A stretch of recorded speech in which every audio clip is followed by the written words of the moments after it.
세상에서 승리하는 교회. 신년 영시 예배시 첫 번째 금년 목표 성전 이전하는 교회에 관해 말씀을 드렸습니다. 이 시간에는 부흥의 모델이 되는 교회, 세상에서 승리하는 교회에 관한 말씀을 드립니다. 후천성 면역 결핍증이라고 하는 무서운 질병이 있습니다. 흔히 우리가 AIDS라고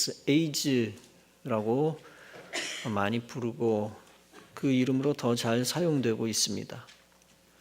이것은 우리 몸속에 있는 면역계를 서서히 파괴합니다. 면역계는 질병을 막아내어 이길 수 있는 몸속의 군대다라고 이야기할 수 있습니다. 몸속의 군대가 적군의 침입, 즉 질병 감염을 방어하고 싸워 이길 의무가 있습니다. 그러나 에이즈는 몸속의 군대, 즉 면역 시스템을 완전히 파괴해 사라지게 합니다. 그래서 결국 다른 질병 감염의 무방비 상태에 놓이게 해서 결국에는 죽음에 이르게 합니다. 에이즈의 최초 발병 사례는 1981년 미국 캘리포니아주의 로스앤젤레스에서 있었습니다. 처음에 미국에서 발견된 에이즈 환자들은 대부분의 특징을 가지고 있었는데 그 특징이 있었습니다. 그것은 남성 동성 연애자들 그리고 정맥주사를 사용하는 마약 중독자들이었습니다. 1999년 12월 연례 보고서에 의하면 전 세계적으로 에이즈 환자의 수는 4천만 명이나 되고 그 이상 되고 그중 2천만 명이 사망했습니다. 한국의 경우 1999년 말 3,800명이 에이즈에 감염된 것으로 나타났습니다. HIV 감염을 막을 수 있는 백신이나 치료법은 아직까지 개발되지 않았습니다. HIV가 에이즈가 되는데요. 이것을 치료하는 치료제는 아직까지 발견되지 않았습니다. 에이즈와 같은 병에 걸리는 첫 번째 영적 이유가 있습니다. 그것은 마귀에게 졌기 때문입니다. 하나님이 성경에서 금지한 죄악을 저지른 이유입니다. 둘째, 육체적 이유는 몸속의 면역체계, 즉 몸속 군대가 사악한 바이러스에 졌기 때문입니다. 이기면 건강을 유지하는 것이고 패배하면 죽음을 맞이할 수밖에 없는 것입니다. 줄여 말하면 승리는 생명이요 패배는 죽음입니다. 개인의 몸뿐 아니라 국가도 마찬가지입니다. 국가가 약해서 상대국에게 지면 치욕과 죽음이 있습니다. 우리나라가 패한 여러 전쟁 중 치욕적인 전쟁 가운데 하나 병자호란이 있습니다. 1636년 12월 겨울 청나라 태종은 한족, 몽골족, 만주족 10만 명을 거느리고 조선을 침입해 옵니다. 당시 황해도에서는 도원수 김자점이 2만 이상의 북방병을 거느리고 있었습니다. 그러나 안타깝게도 그들은 아무 행동도 하지 않았습니다. 조선은 두 왕자를 비롯한 중요 인사들과 가족들을 우선 강화도로 피난하게 합니다.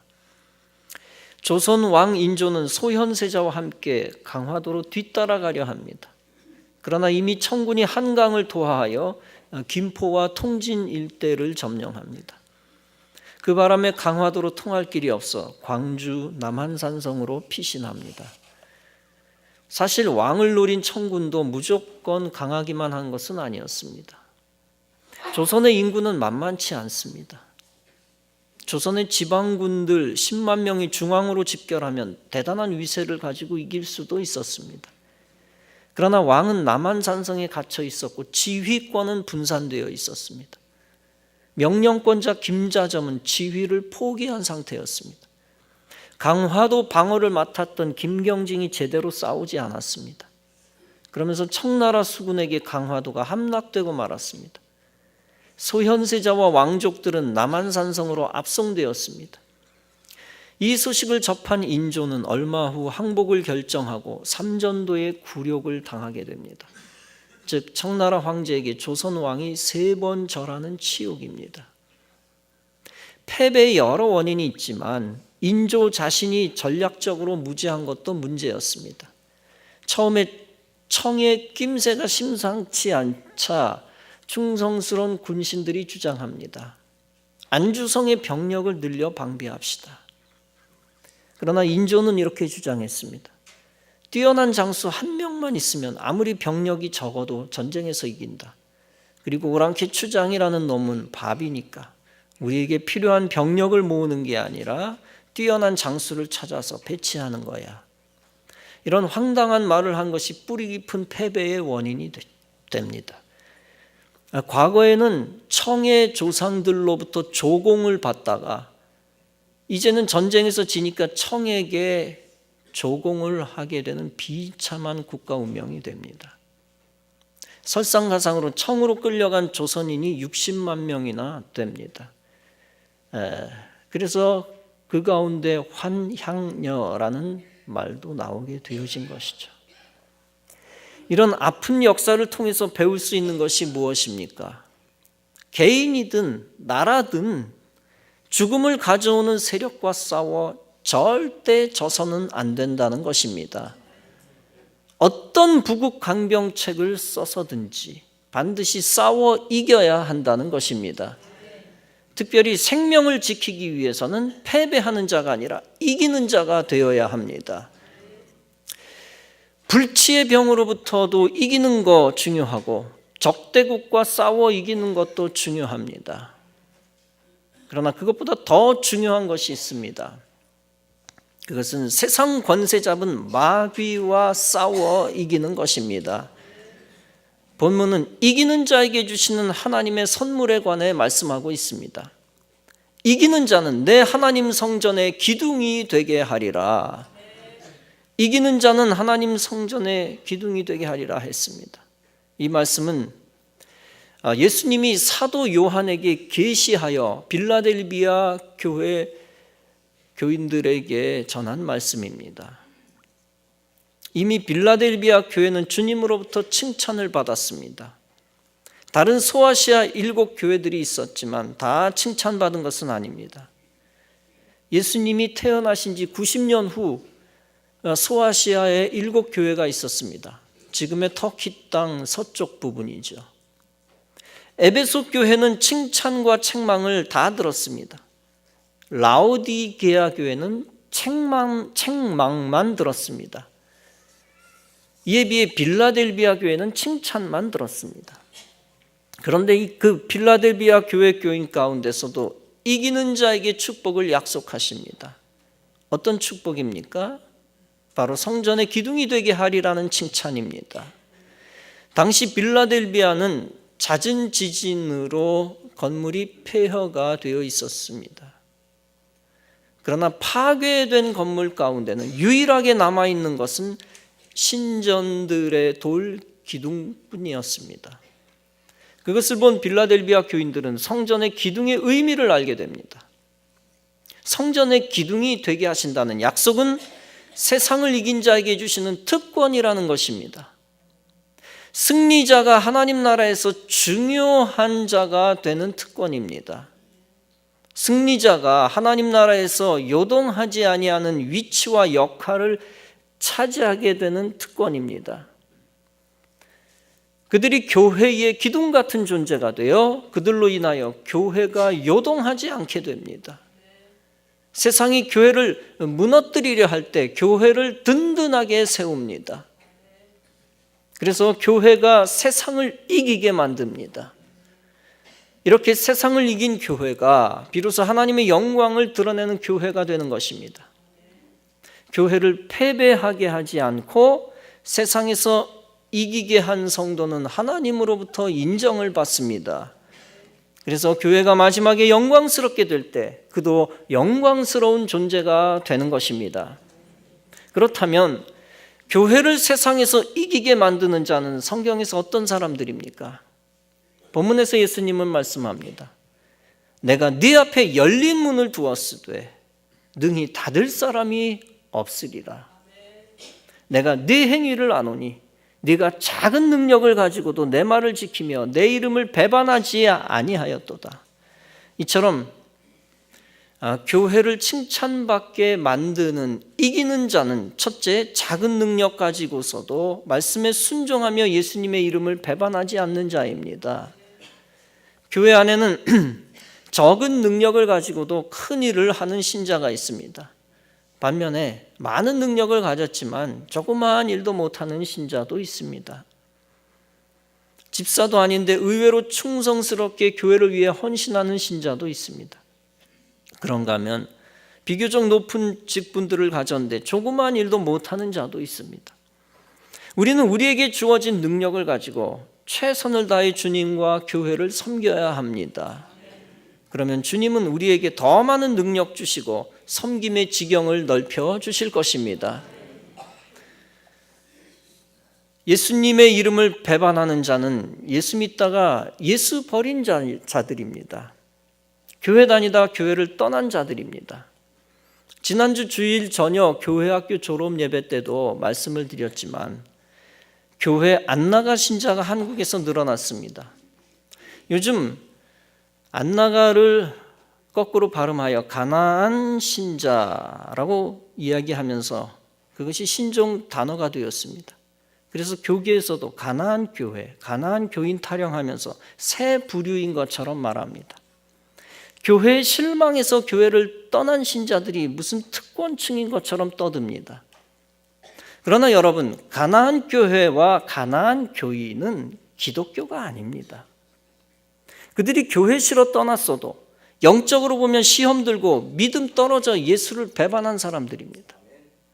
마귀가 그들을 부추겨 구원받아야 할 신자들을 더욱 교회 떠나게 하기 위한 전략입니다. 그러므로 그들은 그저 영적으로 책망받을 수밖에 없는 안 나가 신자일 뿐입니다. 그 안 나가 신자를 만들지 않기 위해서는 가나안 신자라는 단어조차 철폐해야 합니다.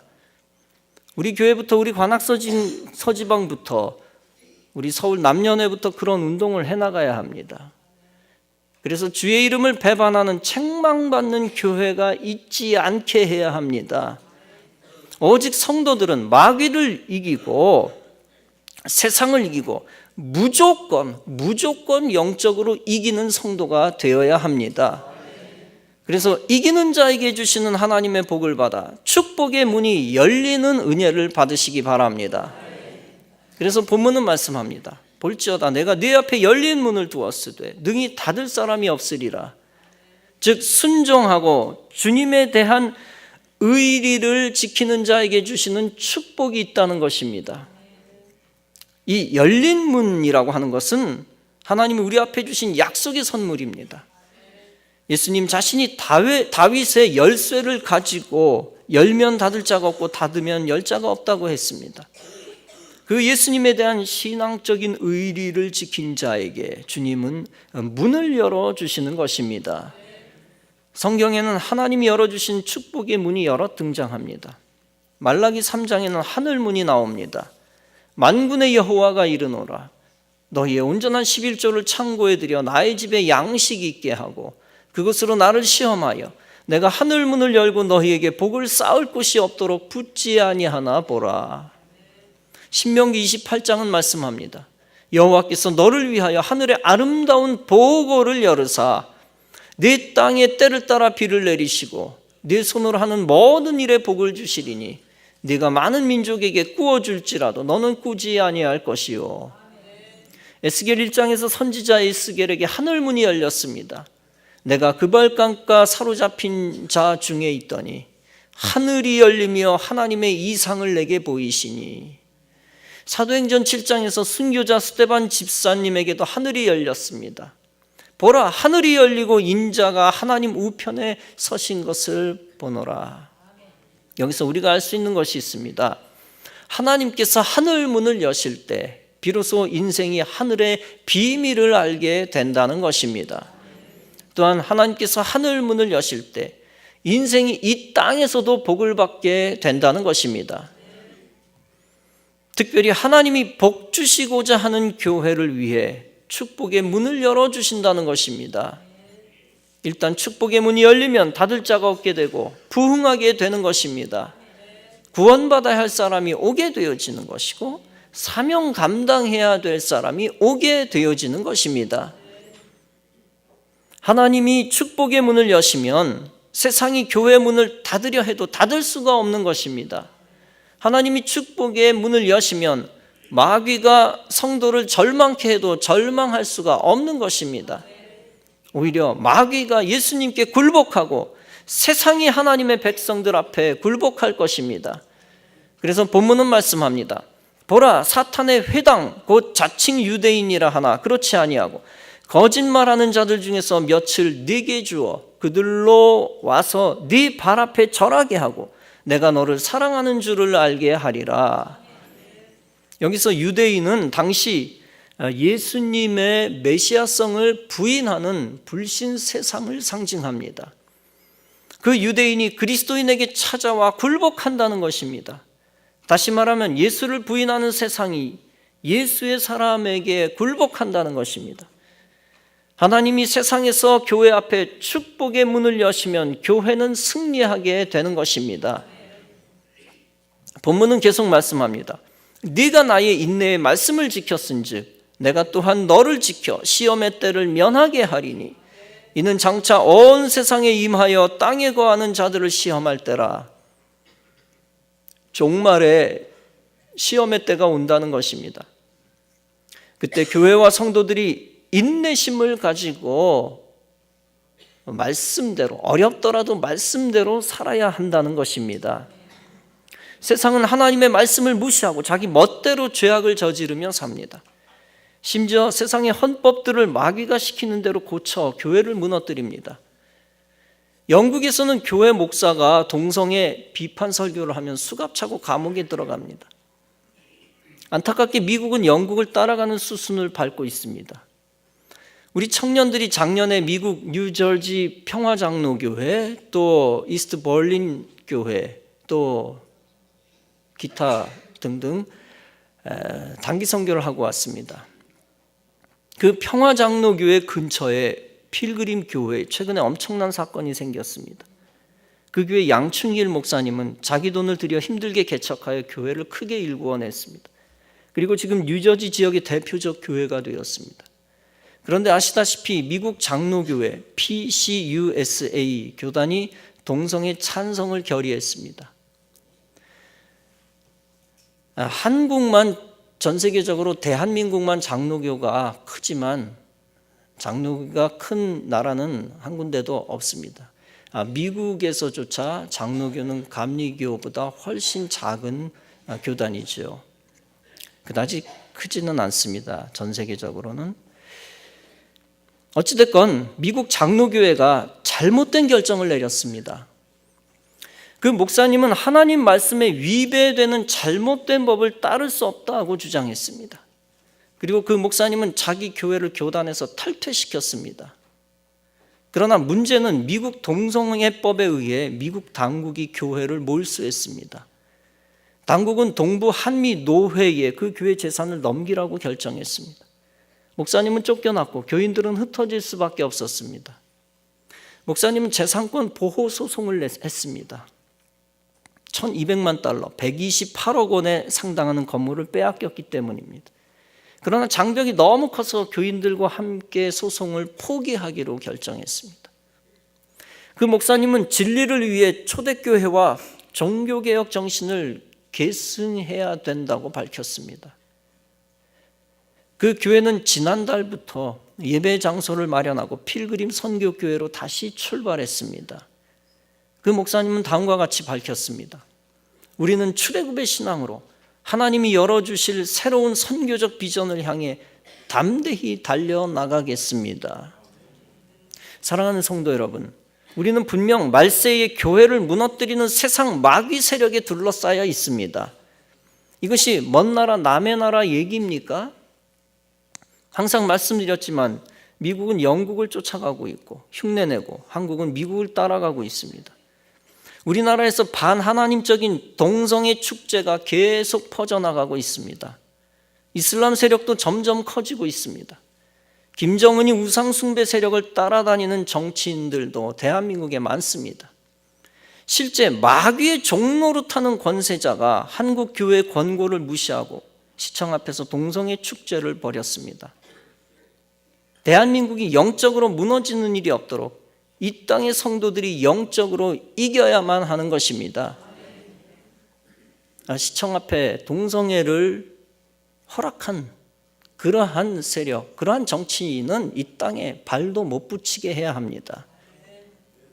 여러분, 몸의 면역 체계를 마귀 바이러스에게 넘기면 에이즈에 걸리듯이, 국가가 전쟁이 지면 왕이 오랑캐 황제에게 머리를 조아리고 조공을 바치듯이, 교회가 마귀에게 져서 마귀법이 통과되면 교회는 진리를 전할 수 없고 수많은 영혼들은 더 많이 지옥에 가게 되는 것입니다. 그러므로 악법을 이기고 저주의 질병에서 사람들을 지켜내야 합니다. 목숨이 떨어지는 한이 있더라도 나라를 지키고 자유민주주의를 지켜내야만 하는 것입니다.